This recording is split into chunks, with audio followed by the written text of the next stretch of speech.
Still confident, they're still determined, they're still pressed with a high energy, and said fully deserved. And that man there, Daku, probably a standout performance since he's arrived at the club. This season he has been very, very good, but definitely today will be a landmark performance for him.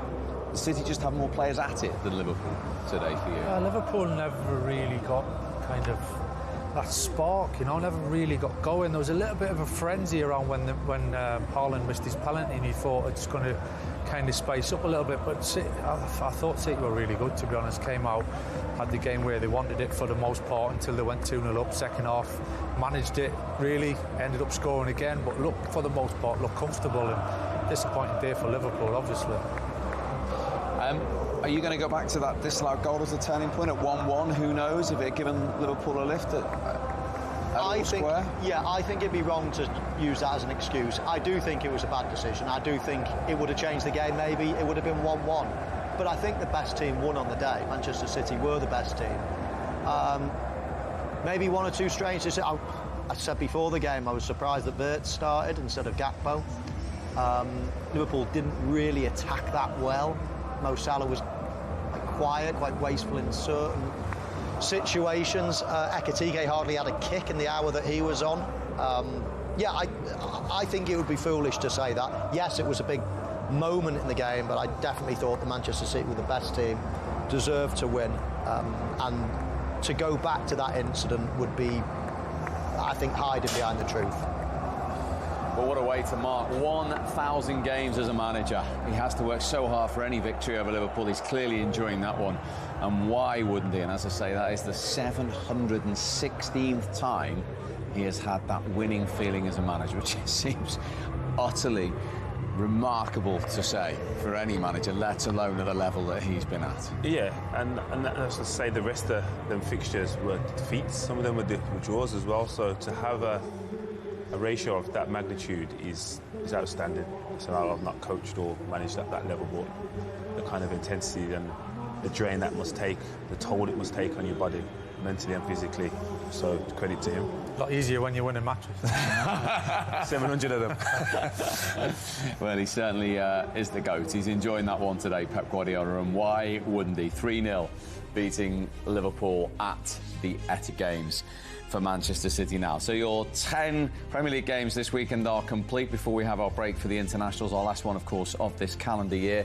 2-2 in the end for Manchester United at Spurs with that last-minute equaliser from Matthias de Ligt. Everton back to winning ways. 5 away defeats in a row for Fulham now in the league. Huge win for West Ham. Back-to-back victories, beating Burnley at home. We know about Sunderland's dramatic late equaliser to get a point against Arsenal.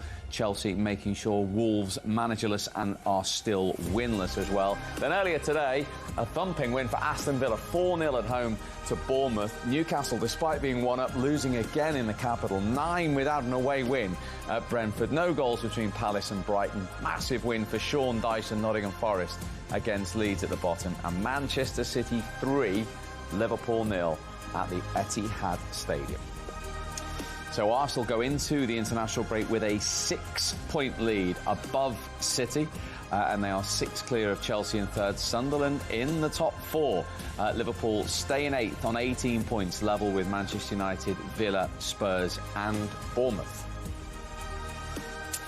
So Wolves, with reports emanating suggesting that Rob Edwards will be appointed in the next 24 hours as their new manager. 2 points from 11 games. Remember, no team in Premier League history from that situation has ever stayed up, and the only team still without a win. And look at that, they are 8 points from safety. Forest, though, up to 9 points, just 1 behind West Ham and Burnley now, and 2 behind the team they beat today, Leeds, who are locked on 11 with Fulham. Much more from Michael and Jolien on the way, plus all the reaction from the Etihad to a big win for Manchester City. And they get involved in the middle of the game where it's just really crowded, and he's struggling to adapt to the speed of the game, the speed of the Premier League. But for me, I think it's just a case of square pegs and round holes for Liverpool at the minute. I think even the subs, that obviously aren't a slot change, were taking off the forward and putting on maybe a false 9. Ironically, there was a number of balls came into the box where you'd expect one of your forwards to maybe have a few tap-ins. But that was gone once the forward's gone, because they're playing with a false 9, and again the numbers coming in from the outside. I think Liverpool's play was a little bit predictable, and it has done for for a number of times this year. Whereas whoever plays on the left or whoever plays on the right, obviously being Salah, he cut inside and are trying to find a pass. And with City, you've got a crowd in there, so there's no room for any passes, there's no room for any players to go through. So therefore, you look at Doku's performance at Manchester City, where he's not afraid to go down the side. I know predominantly he wants to come inside, but he can go on the outside.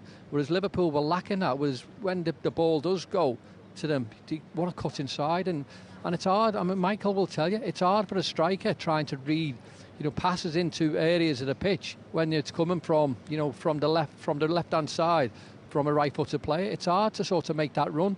But if you've got like a left-footed player getting to the byline or a right-footed player getting to the byline, it's meat and drink for a forward, and 9 times out of 10 where the ball's going to be. That's what Liverpool are lacking at the minute. I think they are very, very predictable.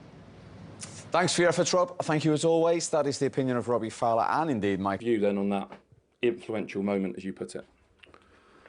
Yeah, it's difficult for me to give my view about it. I think it's obvious and clear that the wrong decision has been made, at least in my opinion. Sorry, Anna, why do you think that? Because he didn't interfere at all with what the goalkeeper could do.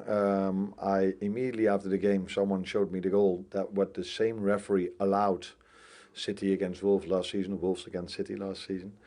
So it took the linesman 13 seconds to raise his flag to say it's offside. So there was clearly communication. So, but as I said, that could have influenced the game in a positive way for us because in the first half we were so poor. But yeah, a set piece can make a difference. And now we conceded the 2-0 from a set piece, and then that was maybe a fair reflection of the first half, by the way, us being 2-0 down. But that's maybe not where it's about. Yeah, he was pretty honest. Robbie Fowler alluding to the law there. Let's remind you of, just a few key words in the law in terms of law. 1,000, win 7-2-6. You looked as you walked around the pitch at the end there like a guy trying to savour every last moment. Did you really enjoy today? A lot. They gave me a good present, the players, staff, backroom staff, with this performance and against the champions. Still, they are the champions. And they had to do a good performance, and they really defensively, and many good things happen, and the players perform in the highest level, all of them. It's normal. Second half we drop a little bit. Liverpool was better, but really pleased for everything. He should be really pleased. And just to finish.